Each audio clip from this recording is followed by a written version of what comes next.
Good evening, everyone. Welcome to episode 248 of Hobby Hotline. I am cousin Tony, and tonight I'm joined by my cousin Oz and my cousin Mike. I mean, you might as well just you know, all in the family here. But fellas, what's going on tonight? The family is here. How are you doing, cousin Tony? Cousin Mike? What's up, man? I'm excited to be part of the cousins now, like an honorary cousin. Like I feel special. It's a long time in the making, sir. I Yeah, know. I know. That's all right. We're going to get to hang out and break bread pretty soon. absolutely, man. That's gonna be good stuff. So like I said, welcome to episode 248. I will actually that is the link to join the show. Feel free to hop on. But fellas, we are little Yeah. quick. Let's see here. Let's get this going. Little NBA Finals recap. I wanted to touch base with that real quick. Series is now tied up at one apiece. The Miami Heat accomplished, I guess, mission accomplished, right? You always want to at least steal. The goal is to steal one on the road, be it game one or game two. Game three is tomorrow night in Miami. So, Oz, talk to me, man. How are you feeling from both, from the Nuggets side and from the Heat side? Well, after game one, honestly, I thought it was going to be a nice little rout by the Nuggets, possibly a sweep. I didn't think the Miami Heat had it in them. It just looked too easy, like one of those teams, like when the Lakers won when Allen Iverson was MVP that year, and we were able to steal game one, and then they won four in a row. So I was like, man, I just didn't see it. And here comes Miami, Jimmy Butler doing Miami and Jimmy Butler things. It's Jimmy Butler and his cast of, cast outs that basically played in the G League and worked real hard to get into the league. And here they are on the biggest stage and just basically, dude, hitting shot after shot. And it's like, damn, like it really goes to show you don't have to have like a big three, because honestly, like Jimmy's like a second tier superstar, Right. and then everybody else, they're just role players. Kyle Lowry's playing big. Kevin Love's playing big. They put him into the starting lineup, which was a big move. Spoelstra, listen, man, coach of the year and maybe coach of the decade. The way that guy's been on a roll, he's very an unsung coach, and I think he's doing great things. The zone really flustered Denver. So I think they kind of were like, listen, we're gonna let Jokic score as long as we don't let him become a facilitator Yeah. and get a crazy triple double, score 25, but then 14 assists and 12 rebounds. Just keep here, score your 40, but now you only have 3 assists and shut everybody else down. Jamal Murray, Aaron Gordon and all the other, the rest of the cast. I think they can continue that formula, who knows, man. Miami might shock the world. Yeah. Mike, what are you thinking so far? I think Spolstra is one of the. Remember when LeBron was there, and Yep. he was just criticized relentlessly, right? And now, oh, this dude can coach. He's taken this group of misfits and turning them into potentially NBA champions. I think Denver, that was a wake up call game two, and they are going to lay it into them. The series is over. It's going to be 4-1. Ooh. That's the only game Miami's going to win, and Denver's going to just do what Denver does, which is just pound you. They are good, and you're like, why? Like, you just go, wow. And Jamal Murray has had a great playoffs, right? Jokic is who he is. He's MVP. He should have won MVP this year, but he didn't. Sorry to you Philly fans. I had something in my throat. I love Embiid, I know, but Embiid's a special player, but I don't know. Well, I think it's over. So that's my thought. Okay. Yeah, I think Denver wins in the end. I don't know about 4-1, but I mean, if anybody can do it, it'll be them, because they are really good. I said, like, Oz always talks about the way they run their offense. It just, they get open shots, they figure out how to just it's a pretty well oiled machine for the most part. So I think they end up winning, but Miami will make it interesting. They're not going to go down without a fight. That's the one thing. I don't think there's obviously no quitting those guys. Yeah. I mean, just when you think that, I keep picking against them. So, but Well, then that's the thing with Miami. I don't think anybody Denver has played anybody with that type of tenacity that just keeps coming at you. I thought the Lakers, they swept the Lakers. You know what I mean? Like the Lakers, I don't know if they just went in there confident, acting like, okay, we're in the conference finals. Here we go. And LeBron, I guess LeBron did LeBron things, but everybody else kind of came up short. And, they really didn't give anything towards Denver. So I think this Miami team with the coaching and dude, don't underestimate. Like I said, Kevin Love, Kyle Lowry, Jimmy Butler. That might not be the sexiest big three, but those three guys have enough, history and experience, and they're gritty, man. And they'll do the little things that it takes to win games. So watch out. We'll see. You I'll tell take you, Denver, I'll take Miami. Himmy is he, Mr. Butler. Himmy buckets. Let's go. I will tell you that this is probably I can't remember a finals that was so hobby irrelevant. Yeah. Like none of this, no matter who wins and who goes off and whatever, it's going to move the hobby needle absolutely zero. So Do you y'all don't think agree? it helps if Jokic wins, let's just say 4-1, and he dominates with 3 more triple doubles. You don't think his market like Maybe goes a through little. the I roof? mean, he's kind of a known like what is it? He's already won 2 MVPs. Like, Right. is it that surprising? Like, is it Would that? he move say to like Giannis level or better in the hobby? I think Giannis is a more exciting player, a more collectible player, right? So Jokic is just, it sounds pedestrian, but he's pedestrian. He does his thing. Just puts up a But triple double. the stats are amazing. Like at the end They of the are, game, you watch the game and you're like, oh man, that was pretty good. Oh, that was a good pass.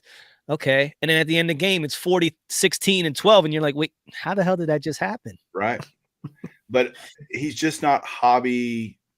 And look, I'd love to be wrong. I don't care who's hobby popular and who's not. The hobby decides that. I just Yeah. don't. I think his stuff may see a little bit of a bump, but Mhm. he's not a dynamic type superstar that wows people and gets you out of your seat excited. And he's not LeBron. He's not. I mean, Yeah. Embiid, as good as he is, his hobby's not that Yeah, no, exciting. he doesn't. No. Yeah, he's worse than Jokic. So I mean, Yeah. is that I always have that conversation. Like they always talk about the big man being irrelevant, but there's big men that do get love in the hobby, and obviously the you talk about Kareem Abdul-Jabbar, Wilt Chamberlain, Bill Russell, those guys. Is that more so because it's vintage? I mean, because they're big men, and they have love in the hobby, but that as you get into the 80s and 90s with big men, they kind of like, oh no, there's no love for them. So Yeah. I don't know. It's kind of like a Well, it became a guard league, right? I mean, mhm, Yeah. and you look at how popular is Steph Curry. yeah. He's not in the finals. So these big guys are just not. And you'd have to be. Shaq was hobby. He was good in the hobby, don't you think? Yeah. Uh, Not as much as I think he's undervalued in the hobby. Maybe at that time when he was playing, obviously, but it definitely didn't continue. But he has the accolades, the awards, the MVPs, the championships, everything you need to be relevant in the hobby. And I don't think, and maybe it's just the junk wax era, and just the cars that were overproduced. So it's tough for him to ever hit those heights of say, a Will Chamberlain or people like that. So, but I don't know, man. I've always it's just tough for me because these guys like what Jokic is doing, what Embiid is doing, those aren't regular things that a big man should be doing. They're basically, Jokic is a point guard at center. He's dribbling out there behind the, I don't know how he's doing it, but he's behind the back dribbling, pulling up, hitting threes. Same thing with Jokic. With Embiid, you get mad at him because he's always staying around in the perimeter and, hitting little elbow jump shots and stretching it out to the three. And then every once in a while, he can dominate down low when he wants to. But the things Well, that they do, because like, the other centers in the league can't touch those guys, so it's like they're head and shoulders above, probably like the last 10 years in centers, but to not get any love in the hobby, it's kind of, I don't know, kind of sucks, honestly. basketball is one of those sports where you can have great sport, great at the sport, not great in the hobby, right? Mm-hmm. Those Yeah. don't equal. And so, especially now that we're out of the boom, when the boom, everybody was, let's buy everybody, right? But now, you look at guys like David Robinson, Tim Duncan, right? Dirk Nowitzki, top 15 player, top 20 player of all time. And he gets no hobby love. Yeah. Neither does Robinson, neither Tim Duncan, cheap, for what he did relative to his accomplishments. And that's kind of where that disconnect between on the court and in the hobby get separated a lot. Then you have a guy like Steph Curry deserves all the hobby love that he gets. He's put up, great numbers, championships, all those things. So why is Curry here and Jokic here? Or not necessarily Jokic, he hadn't won the championships yet, but pick an older Tim Duncan guy, right? Yeah. Dominant. Karl Malone, not hobby relevant, I'm just thinking of all-time greats, right? Yeah, that are really they just don't have great. that sex appeal, I guess you say. Yeah. By the way, congratulations. 11 minutes is the longest I've ever talked about basketball in any video in my history. Nice. So. Nice. All right. Well, that's you acted like you knew something. Yeah. So before we switch it up, Sports MD Card Collector says, as far as us being cousins, you do all have hats and beers, so it seems legit. So that we got that going for us. US Sports Car says, evening all. Hope you're having a fun hobby week. Absolutely, man. Any week in the hobby is always, well, not always, but for the most part is a good time. Speaking of good time, I want to ask you guys, listen to a podcast this weekend, Sports Card Lessons, Ken, and he talked about he was set up as a dealer, and he didn't have a nice time at the show, but the main thing was he was disappointed with the show promoter. Got me thinking. I'm like, well, as a dealer and as an attendant, what are kind of our expectations of the promoter?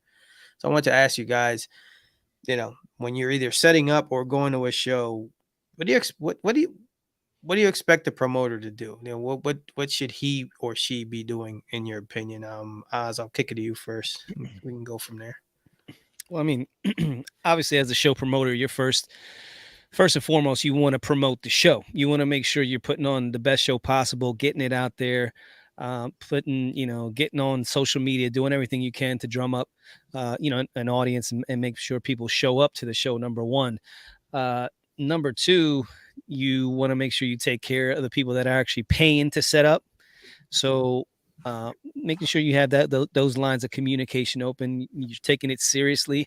What it seems to be like nowadays, everybody and their mom, it's like the flavor of the month. They see, I think, like card flippers have now turned into card, show promoters. So they're trying to look for avenues, different ways, the easiest way possible to make a quick buck, with really no experience in doing it or having that type of business.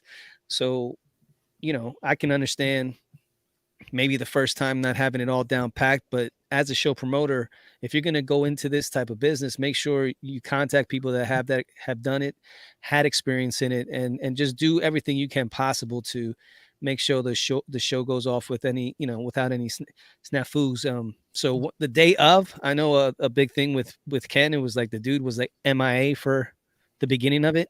A lot of the promoters showed up. I mean, the hobbyists, the guys that were selling, the dealers, they showed up early, and the dude wasn't even there. And he was a young kid, right, Tony? Yeah. So, I mean, again, a kid trying to get into the business, and I think his mom had to open up the place and help them set up tables, so right off the bat, you got the dude's mom helping these guys. So it's like, as a show promoter, I think it's just the main thing is promoting the show and just making sure everybody's taken care of before you go ahead. Because what ends up happening too is a lot of these guys, they figure, okay, once everything is said and done, the door's open, I can do whatever I want. I got my own table. I can go around and, I'm just going to think about me now and forget about everybody else. But as a show promoter, you can't do that. You got to, you can have a little bit of you time, but the main focus should be you trying to make sure everybody, the guests and the dealers, are good to go. Yeah, fair enough. Mike? Great point. As a guy who's never set up at a show, but seen behind the scenes of a lot of shows, you want a show to just, how do you make it busy? How do you make it feel busy? No matter how big your show is, how many tables, obviously the more tables, you need more people to show up, but that'll draw more people, right? But you just want a busy show. You don't want it to be so slammed, but you want a good pace of people. So how do you do that? Maybe you have promotions that, when there's normally a slow time, if you've done a couple shows, you do some promotions that, hey, we're going to give away boxes of this or do that to, and that shows the dealers that, hey, we're trying to get people here and keep them here all day, and make it exciting the whole time. Uh, a dead show, y'all have been to probably shows where it's dead and it's no fun for anybody, Yeah. even though it kind of feels like as an attendee, maybe you can get good deals because they're not making sales left and right. But at the same time, everybody wants to get caught up in the excitement of what a show is like, and to me, it's the most unique hobby experience that there is. It's just and it's pretty common. Like a show is a show, right? You can do some different things, but the reality is, it's a bunch of tables with showcases and cards and dealers and people, and now Zion cases everywhere. But the point is, it's a great experience. And so just get people in the room, get people talking, get people walking around, make it, that I think Oz hitting on the head. You got to promote it to get people to show up. That's the biggest thing you can do as a promoter, is have a busy show. Mm-hmm. Agreed. Yeah, I think there's nothing better than when you walk into a show and the buzz, that hype, you could just feel it. There's people, there's a long line, everybody's excited to get in there, and you walk in, and sometimes you're bumping into people, but it's like it almost sometimes you're annoyed by it, but at the same point you're like, damn, this is this is the hobby. This people are excited about this and they're buying. You go into a dead show, you're like, okay, what what happened? Like my antennas get up that somebody's either getting ripped off or something. I remember talking one time to a promoter, and obviously the size of the show might make it a little difficult, but maybe if you include this into the fee for setting up. But I remember telling him, I'm like, hey, sometimes these dealers, they'll show up, which, I mean, more power to them, but nothing to drink, nothing to eat. They'll just show up and they're just sitting there. And as the day goes on, I'm like, man, some of these guys are probably getting hangry. So it's like, and like, it sounds funny, but it's like the dude's angry and he's not willing, then he's like, maybe grumpy, not willing to deal and stuff like that. So I'm like, hey, what about going around and giving him food or something to drink? And I remember it was the Fishtown show, and he was like, you know what? That's a good idea. And he was like, I'm gonna probably try to. And then it's a smaller show. It's in a one casino room, so it's easy for him to get around to all the tables within minutes and maybe do sandwiches or whatever. But little things like that, I think, go a long way because it's those guys are there all day, and not that you need to take care of everything, but I think they'll appreciate that. Hey, this guy's at least looking out for me. So yeah, I like what Rob says in the comments. Exactly. Want to get to that. Yeah, go ahead. These promoters, they see dollar signs, right? They get mesmerized by the almighty dollar, and they end up wanting to get bigger and bigger. And dude, be comfortable, get to a level like Rich says. He's got 19 tables and he had 100 people in the room, and that felt busy. Whatever feels busy, good. Stay with that for a little while. It doesn't mean you can't get bigger. You just don't want to get too big too fast, because then your show dealers stop signing up for the next one. They're like, there were tons of tables and nobody showed up, and I won't do that show, because there's so much competition. If you don't differentiate yourself some way, somehow, they've got other options. They don't need to come to your show. There's 8 or 9 going on every weekend around the country, right? So yeah, for sure. Philly Joe says also, don't overcharge entrance fee, $0 to $5 at most. Yes, amen to that. Yeah, I think once you get past that, it gets a little dicey. Yeah, I agree. I mean, you're gonna make the money off the guys buying the tables, the dealers showing up. We got the hobby Yoda checking in, Rich Klein. He's, if anybody knows about setting up shows, he does it all the time at the synagogue. So that would be somebody, if we were to go ahead and go into it. Let me go ahead and hit up Rich Klein, because that guy has years and years of experience when it comes to that. So, and there's plenty, once you're trying to do that thing. But like I said, right now it just seems like a lot of the flippers are looking for another avenue to try to get a quick buck, and not necessarily taking in what's best for the hobby and for the dealers, but more so what's best for their pocket. So they're going to leave, it's not like they're leaving any stone unturned. They're just going into it willy nilly and just like whatever, just like they did with the cards to come in the first place. It's not like they're real collectors. They're just trying to make money. Yeah. Yeah. US Sports Car says, I think the promoter should be good at screening out any shady dealers and have a pulse on security, especially depending on your location. Absolutely, man. Somebody's got to be aware. Yeah. Yeah, if you're in charge of that, yeah, man, you're putting your name as the show promoter. You can't be bringing in guys that are trying to scam you. You better have a good vetting system of anybody that's going to be dealing at your show. Yeah, that's huge because we as people, if we're going to pay money to get in there, we're expecting those dealers to be on the up and up.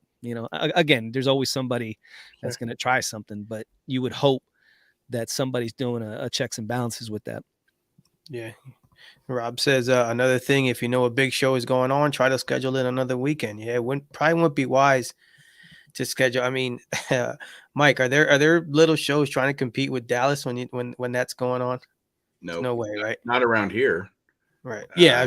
Within But there's been weekends where a Dallas show, and then there was some other big shows around the country happening at the same time. I've seen guys split. They'll have the dad will go to one part and the son will go to the other show, and they'll split their inventory. And that actually, I don't like that. Honestly, I get why they do it, but those are cards at this other show that this dealer might have that I don't have access to, and that kind of is disappointing. But they're running a business; they got to make their own decisions.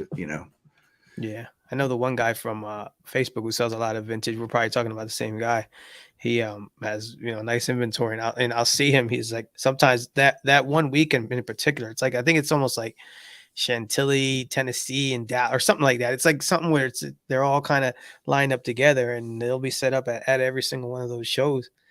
Which says something to your inventory, I guess. But like you said, it does you no good if the card is over in Tennessee and you're down in Texas. So, but see here, Rich says you can set up something small in Fort Worth during DCS weekend because it's an hour or more away. So there you go, Mike. Jump on that. I'll be starting the Fort Worth show. No. Sure. Last thing, Nashville promoter's a good guy, but he doesn't care, and it hurts his show. See, yeah, that's I guess you got to find that perfect balance between it's a lot, man. If I guess if you could say a good promoter is a guy that's running around, working the room, definitely not just sitting in a corner somewhere and hoping that the money rolls in. So, all right, fellas. Big news this week, I guess you could say. I don't know, but some of these LCSs are doing exclusive grading deals. One of them was Nash Cars out of Nashville, Tennessee. They were a big SGC submitter, but now they're going exclusively with PSA. So what does this mean, man? Is this a non-story, or maybe it is? I wanted to ask you guys: does this mean better rates for them? Are some of those rates getting passed down to the customer? How are other grading companies going to react, if at all? Mike, what are you thinking here? So tell me the terms. I haven't read anything about this yet. So tell me kind of the terms of the deal. Sure. So they are going to be just now, they being Nash Cards, he said that they're just going to be exclusively group subbing with PSA only. That was kind of the gist of it all. He didn't really discuss numbers. So I'm just thinking, I'm like, what's an LCS thinking when they do this type of thing? Is this PSA just doing the Pac-Man all around the country and pick, hand picking certain big submitters? I don't know. Well, they're probably getting some juice on the other end, right? It gotta be. They're either getting a lower rate, more than just your standard group rate. It's probably some sweetheart deal that they can't say no to. If they're only getting charged $10 a card or something, they can sell it for 20. They're going to take that all the time versus only making $2 or $3 per card on an SGC submission or something.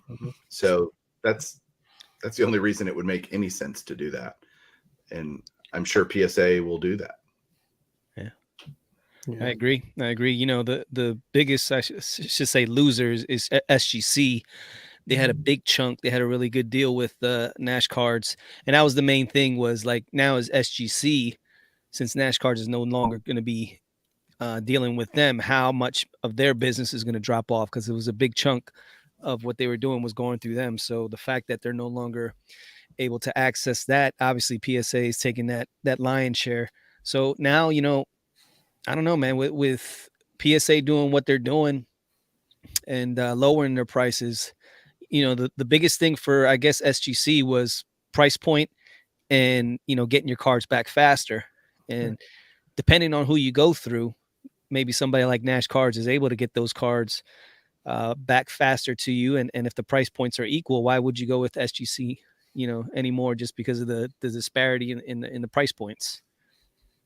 Yeah, I know. I don't know. Yeah, as I'm seeing this, I'm like, man, who's next, and how do the dominoes fall from this? Because, like you said, that was their advantage, and now that's gone. Now what? Now what are you gonna do?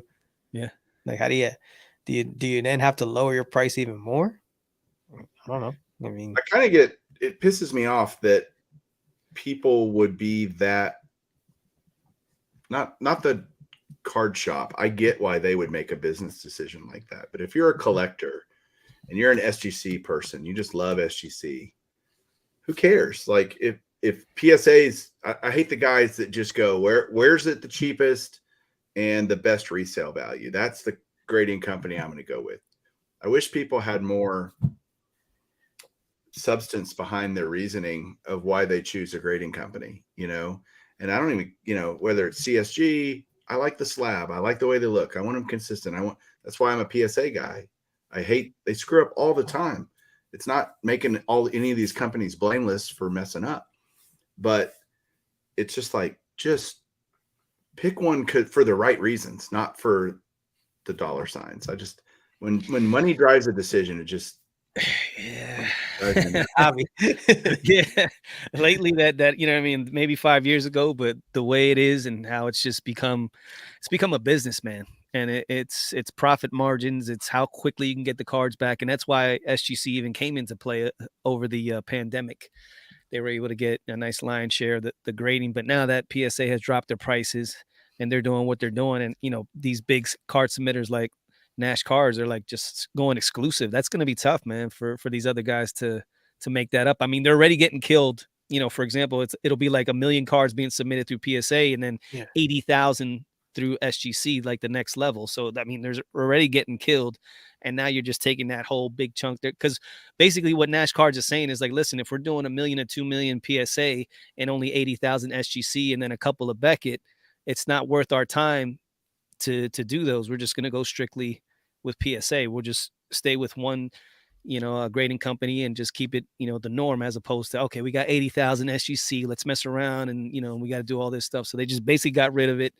And so I don't know. That might spell some trouble for these grading companies, because it just looks like if PSA continues to do that and then they do these sweetheart deals with these bulk submitters, you don't have a shot unless you're doing it, like you're talking about, Mike. If you like SGC or if you like CSG or whatever it is, Beckett, you're just going to continue to do that on your own.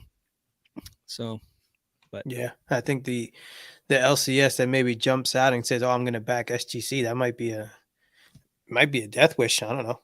I mean, 'cause I don't know. I don't know how many people are going to become clamoring to the shop to do that unless the price is really worth it for them. And but then again, Mike, to your point, it's like, all right, but then the resale value. So it's always that balancing act with that type of stuff, man. oh, the tangled web, the hobby weaves. Right? Absolutely. Uncle Rich Klein says you can send an SGC without a store a lot easier than PSA. Philly Joe says, for myself, I've never used a bulk submitter. Makes no sense, especially of vaulting cards. Yeah, I mean, like, I can tell you, we just used a bulk submitter, Oz and I, but it was the fact that, we got together and then, we made the minimum and then we're able to get the price break. It wasn't like we just jumped into people we don't know. So, maybe if that situation I can get behind, but if you don't have enough, I don't know what the minimum is, 30, 40, 50 cards or whatever it is, if you don't have that on your own or enough to that you feel are worth grading, then I can see why you'd be like, nah, screw it. But we got together and we were able to get the price, and it worked out okay. I don't know, Mike. Do you bulk submit at all? How do you go about it? I do on autographs, um, but not. But that's just because the bulk submitter that I use is one of my best friends, and he'll usually, especially if I have a bunch of stuff.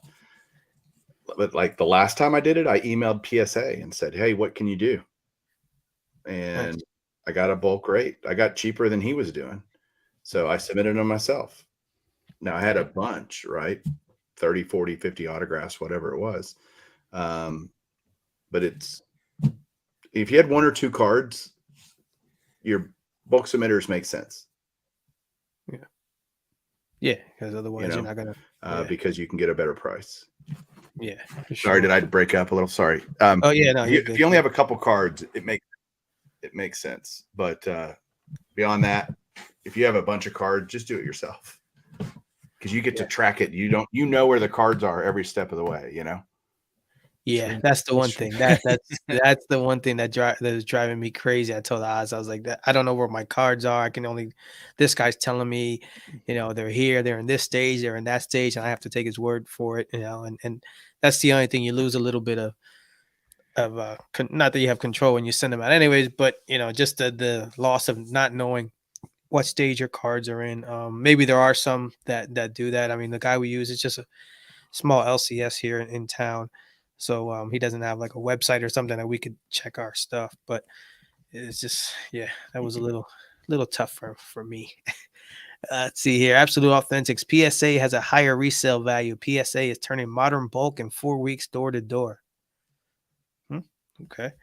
I haven't submitted any moderns, so I don't know much about that, but That's big. That's big. yeah. US sports cars. It seems similar to Pepsi/Coke exclusives at restaurants. That's actually a good analogy. Yeah. Huh. That's true. I didn't think of it that way. That is. US sports cards. I have bulk submitted with John Newman, and it was sweet to just drop the cards off, and he handled all the paperwork and shipping. And there you go.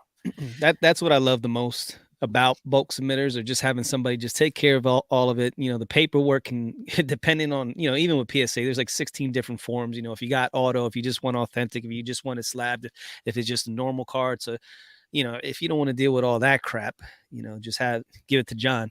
Here you go, John. If all else fails, let John handle it. Come on, cousin John. Yeah, Red Light 34 says everyone hit the thumbs up button. Appreciate that. Rob says, I hate to disagree with Mike. But for me, it's all about resale value. So I'm PSA only, except for vintage. I do SGC because of turnaround times. So Mike, as our vintage expert here, what would you, what are you thinking there as far as the SGC return on?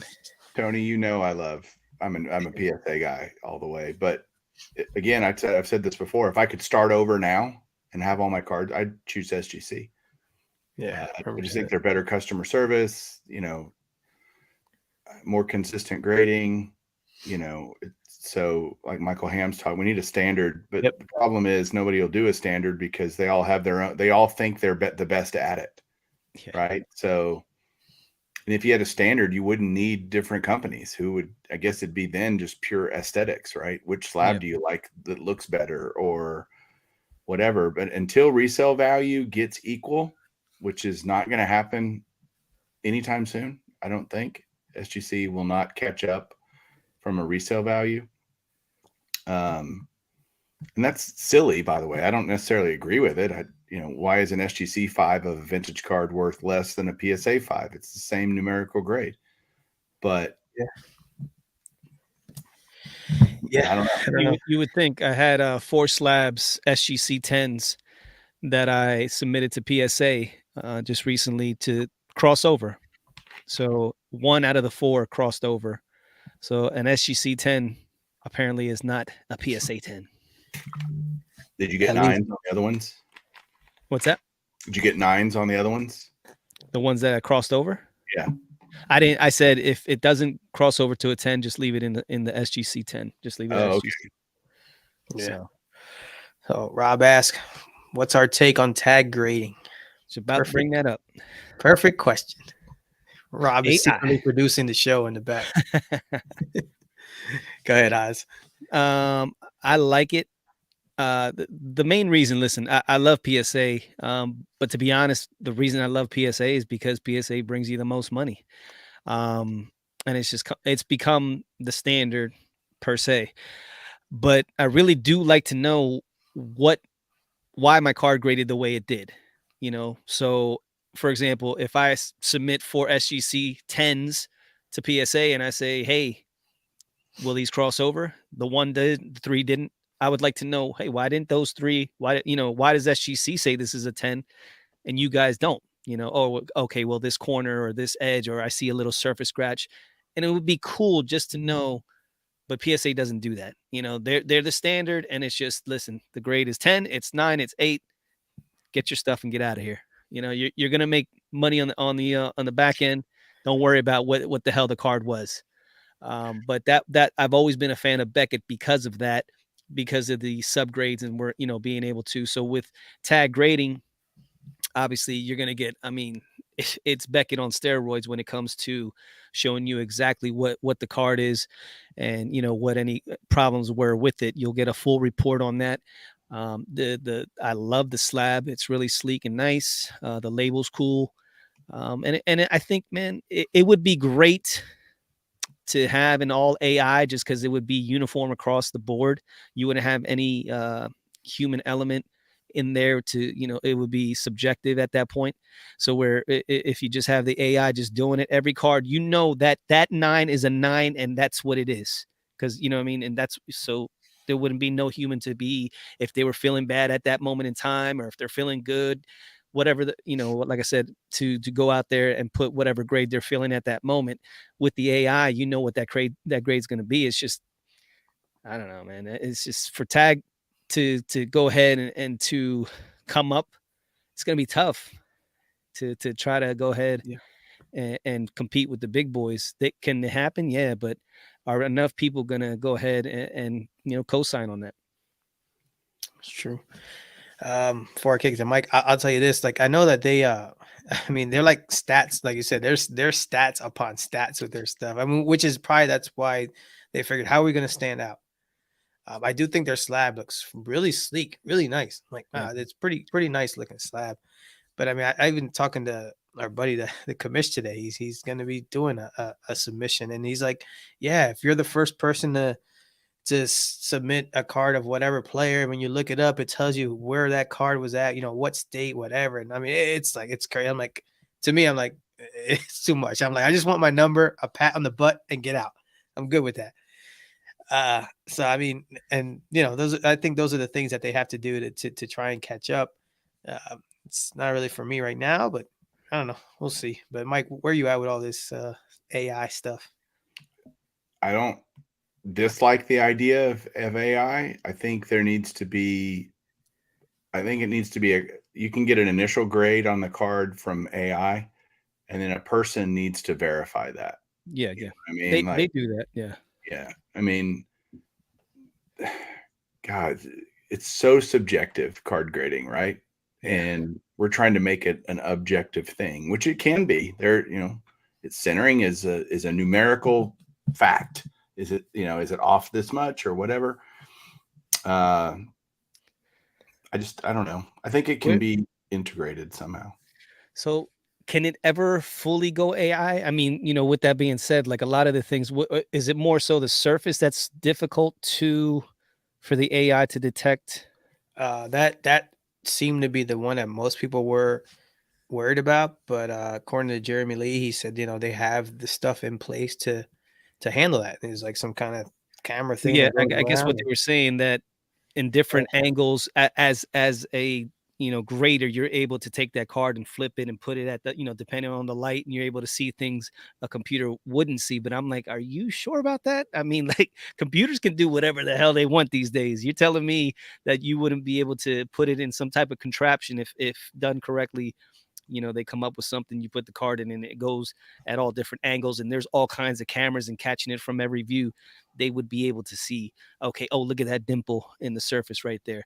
I think, dude, the capabilities of computers these days and technology, there's no reason why you couldn't go all AI, other than the hobby saying, I don't want that because I like the subjectivity or the, you know what I mean, of a greater. Yeah. Yeah. You want that human element in there. Yeah. I don't know. See here. Michael Hand Fishing, he says, I love tag potential. Leadership needs to lighten up. Question for you guys. So if you ranked PSA and took out all the resale value, where would they rank? Mike? Oh man. Third, probably for me. SGC 1. I like the new CSG holders, honestly. Because to me, That's it's all exactly, about just presenting the card well, right? yeah. That's Uh, exactly where I have PSA. I just wrote down as just a slab. It's tag CSG PSA for me. Yeah. I like the way that look. But I'm put Beckett number 1 for me, baby. of course you would. Hell yeah. go I to like Moose. that. I like that big thick tank of a slab with those subgrades. Give me Beckett all day. If the resale value was equal to PSA, which it used to be, or even more, at one point, Beckett all day for me. So, what's great about what we're all saying is that there's not one size fits all, right? In the grading space. And think about pizza, right?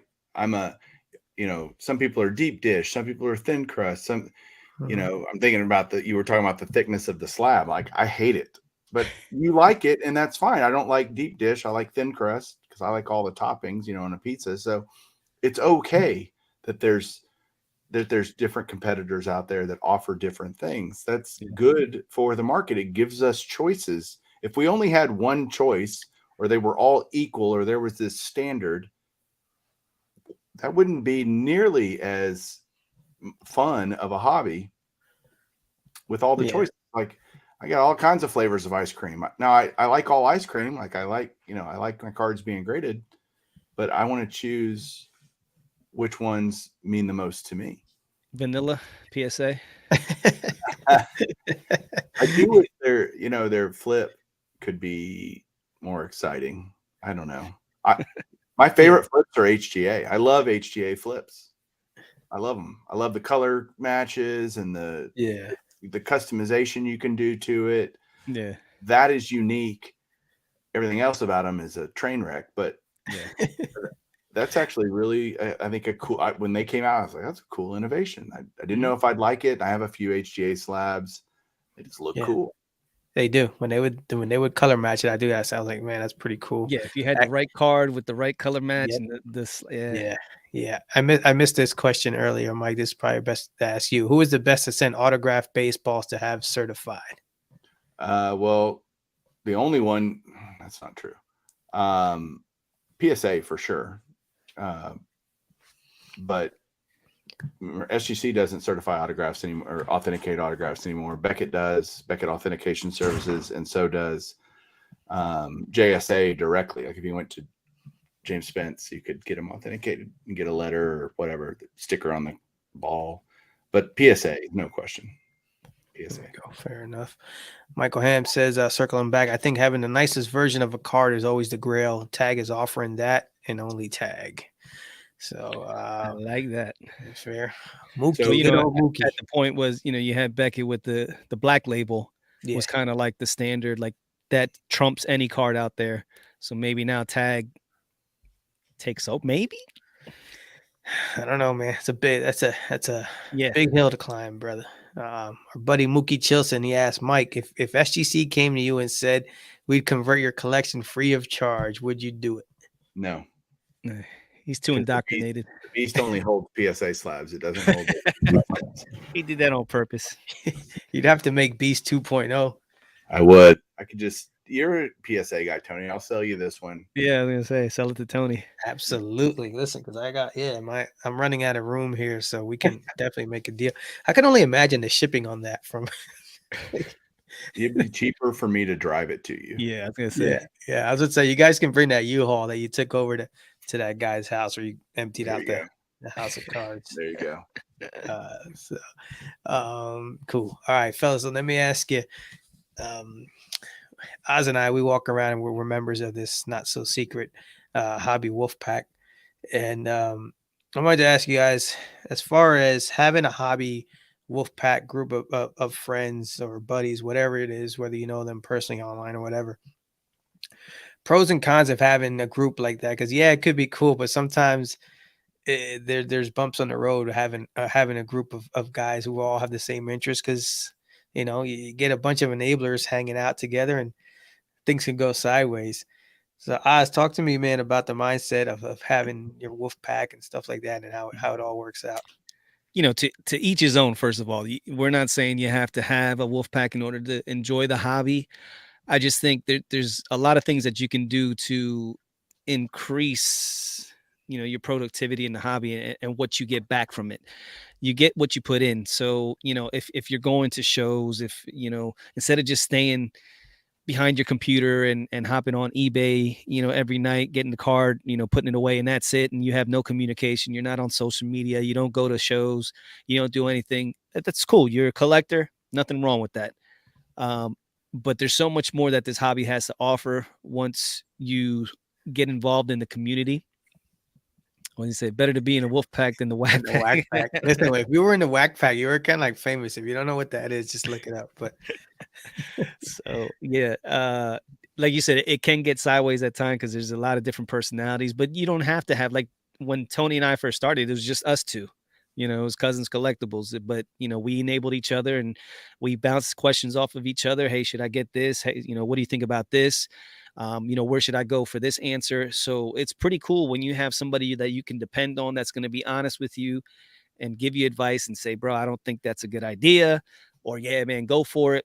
So, really, really think about it. Like, and even getting, like, going above and beyond when it comes to just staying in your comfort zone, like getting out on social media and maybe reaching out to people, like what a lot of people do. When for us, we do content creation, and we'll just get random DMs and be like, hey man, we really like what you're doing. I like the topic that you had. And and then we start talking in the DMs. Next thing we're interviewing that person, and we've developed a friendship, and we talk constantly, and they collect cards that I like and vice versa. So it's pretty cool once you start unlocking all those things when it comes to the hobby. And I just think it makes for a better experience overall. 100% true, Oz. The bigger network of hobby friends and really resources, right, Yes. is super valuable. But I will say there's a negative to that, in that in in life and in the hobby, you can only have so many really good friends, because those friendships take a time investment, and we all only wake up with 24 hours in a day every day. Yes. And so it was it's hard for me to compartmentalize. Like, I have a that we actually call ourselves the inner circle of guys that are in the inner circle. And then I love have that. a next circle and a next circle and a next circle. And there's guys I only see, once or twice a year. And but they So can what do you got to do to get into the inner circle? that's secret. And I cannot tell you. I'll tell you and then I'll kill you. Yeah. But no, it's but it's true. You can only really invest in so many friends, right? I mean, because it takes a lot of time to be a good friend. Yeah. And so, and to be really close, right? Yeah. I don't want everybody I can't be close to everyone. And Yeah. so sometimes I think people I don't know if it's butthurt or just, Yeah. whatever, like they'll text you and you're like, dude, you know, I can't sit here all day and just respond to texts and DMs and all that. I try to do as much as I can just to be courteous and nice, because I do, all of us genuinely appreciate when people reach out to us, because it affirms what you're doing. It's like, man, Yeah. that's good. And if that was only one person, that'd be worth it to me. Yeah. But it's hundreds, and it's like, okay, hold on. And so And it, then you got family on top of, what I mean, first and foremost. So it's like the cards already take away from your family, and then you start adding on with these friends, these hobby friends, which you don't want to disrespect anybody, but then your wife is looking at you like, bro, What's up? Like you work, you come home, you got any time for us and the kids? Come on, man. No, it's got to be a balance, and you've Yeah. got to draw a line with that. And so I've just kind of done that subtly over the years, just like, hey, like when I'm at a show, like when I go to the National, I just want to walk. I want to look at cards just like everybody else, and it's cool that people come up and say, hey, love your show, whatever. Um, So how much are you charging for autographs Yeah, while that's the thing, Mike. I mean, you're walking around with an entourage, so you can't have it both ways. You got bodyguards around you, so well, it, those are paid people to walk around with me. I okay. pay people just to hang around me so I look important. so you look cool? That's Truth fair. is, I'm not important. So So Rob says, he said, I wish I was in a chasing cardboard wolf pack. So there you go. Thing is, you there's might the get. Chasing Cardboard Wolf Pack. It's three: me, Ty, and Matt, and Marcel. So there's four of us now. But You got I'm doing it. I'm looking at a collection tomorrow for Chasing Cardboard. Actually, Nice. vintage. it is. Nice, nice. Mookie says Mike has his breakup speech down pat. I like you, but there's only so many hours in the day. But what I've seen happen is you'll see guys that find their. I don't want to use the word click because that sounds so. Clicky, high schooly. Yes, Oop. but they'll find their people, and I'm seeing these little friendships form kind of from looking from afar at these guys hooking up and having like interests, and they're like, oh, we text each other all the time, and they do collaborative videos, and I'm like, I'm never hurt that I'm not in that. I'm always looking at that and going, dude, that's awesome that they have that. Because I have that. I don't need another one, and so I'm just like, man, it's so cool that they found each other. It sounds like I'm, Tinder for the hobby, but swipe left and or right. But you know, you do need. It's great to have a close group of friends, but Yeah. again, you can only have so many of those. That's fine. Yeah, yeah, That's that's my very thing. true. Philly Joe says, I like involvement with a well-rounded group of people. All opinions slash thoughts welcome. Yeah, that's the thing. Like, when you can, hey, I'm gonna thinking about doing this, and somebody's, did you think about it this way? I was like, no, I didn't. So that, like, it's kind of nice to have that yin and yang too, because it's not always just the same. Like, you're hearing the same thing, echo chamber, looking at cards the same way. So Mike, while you're avoiding people, Uncle Rich definitely wants to talk to everyone at the National. That cards are cards. Well, his So point is true. You can buy cards, right? And right. 24/7.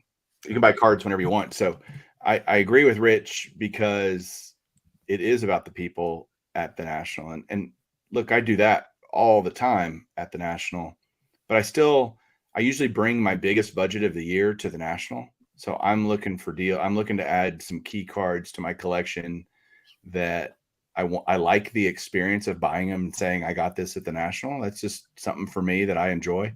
And Yeah. I can remember to tell you who I was with, and usually I don't buy big cards in a vacuum. That's another good thing to get other friends to tell you.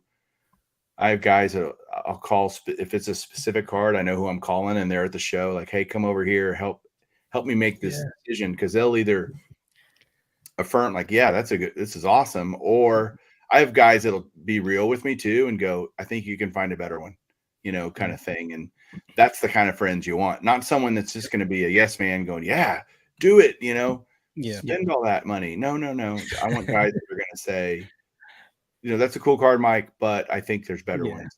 I think If you you're should gonna be, spend it wisely. yeah. Yeah. Yeah, for So sure. Yeah. Rich is right. He's right though. Yeah, it's cool. It's all good. Real quick, guys. Last one. We'll go real quick around the table here. You speaking of the National? What's your mindset going into the National? Targeting specific cards or anything? And Mike, I know you have something going on Thursday night, and we do on Friday night, so we'll kind of plug those things, which should be pretty cool. But Oz, what's the mindset heading into the biggest show of the year? The mindset is, first off, like Logan just said, the National is the family reunion of the hobby. So it's going to be going down there and networking, or going up there, I should say, going to Chicago, networking, getting to meet a lot of the people that we talk to all the time, that we interview or we hit up in the DMs. It just sounds like this is going to be way bigger than Atlantic City and a lot better. So I'm really looking forward to the experience. But I am taking a nice, chunk of change and some of my cards, trying to get a banger, man. I want to get something that's going to be part of my collection that I could say, yeah, that's a grail. Now, what that is, I got 3 different lanes that I can go through when it comes to my collection. But probably I'm thinking it's probably going to be like an Allen Iverson. That's my main PC. So I'm going to look to probably get one of his best cards if possible, and see what I could do with that. I like it, Mike. Well, here's my countdown running on my phone. Ooh, 48 days, 15 nice. hours, 4 minutes till I land in Chicago. So needless to say, I'm super excited. I'm excited to see how they are going to do it this year with the expanded space, and things are going to look a lot different. Chicago is unlike any other national experience. It's so just good for meeting other people and hanging out afterwards. And there's trade nights every night. We're doing a get together for all content creators, content listeners, content consumers. If come and hang out. We're doing that at Embassy Suites, which is right across the street from the Rosemont Center. And yeah, it's going to be great. It's going to be 7:00 Thursday night. Show up. Come on. Nice. Let's go. And what are y'all doing? We have a Friday night trade night / hobby hangout. There's a DJ, there's a bar. It's kind of like come hang out, show your cards if you want, or just talk. And there's going to be a bunch of people there right across the street Friday night at the Crown Plaza. 6 to 9. Yep, 6 p.m. to 9 p.m. So you can either have dinner and come over, or whatever you want to do. It's all free. We've got T-shirts and whatever else we got cooking up every other day. I'm hearing we got this, we got that. So whatever, it's going to be a good time though. As long as there's always cards and people, can't go wrong. Are there Cousin Oz T-shirts? That's what I want to know. There are special. There may or may not be special edition Cousin Oz T-shirts. I was thinking about that. We were having the discussion. They're like, "Hey, we're getting the T-shirts today. Do we want to do anything special?" So I was like, "Well, maybe we should get like just regular, about 100 regular ones, and then get like some limited edition with pieces of my gold thong, embedded into there that could be like a collector's item." So nice. Hopefully not game used. That's the one where you want not associated with any event. With any particular right. Yeah. Rob, come on down, brother. We'll be right down in the lobby. You won't be able. Nice. You won't miss it. So if you do, like, our hats, our Chasing Cardboard hats are all serial numbered on the inside. Oh wow. Ooh. So we did 100 of these, and I have 100. That's a good. There you go. Write that down. eBay 101. Yeah, eBay 101. We gotta get some serial number T-shirts like that. So listen, guys, man, we're gonna wrap it up. We appreciate everybody joining us tonight. We guess we're like the Tuesday show now for the month. We're the only weekday guys. So Rob, you lost that thong. He said, "Oh no, you lost me at the thong." He was coming to your. Now he's not coming. Yeah. He's like, he was coming, but now he's like, whatever. But yeah, I appreciate everybody joining us. Don't forget Saturday, episode 249, starring, because this guy is a star, man. Mr. Danny Black, Logan Ward, and the Hobby Yoda, Mr. Rich Klein. I'll be hanging out on Saturday with you guys, and that's on Bench Clear, right, Mike? It is. Yeah, look at that. So on Bench Clear Network. But fellas, any last words before we get out of here? Well, this was fun. Appreciate you hopping on with us, Mike. I know a couple times we missed you. You were busy, so it's always good to get on with you. We love we love talking to each other. We do it all the time, but when we can get somebody with your brilliance in the hobby, your experience, we love bouncing questions back and forth. So appreciate you. Appreciate everybody in the chat. Love getting that feedback. So can't wait to the National. It's almost here, baby. Yep. I'm excited too. Thanks, guys. Yep. See you guys. Everybody have a good night.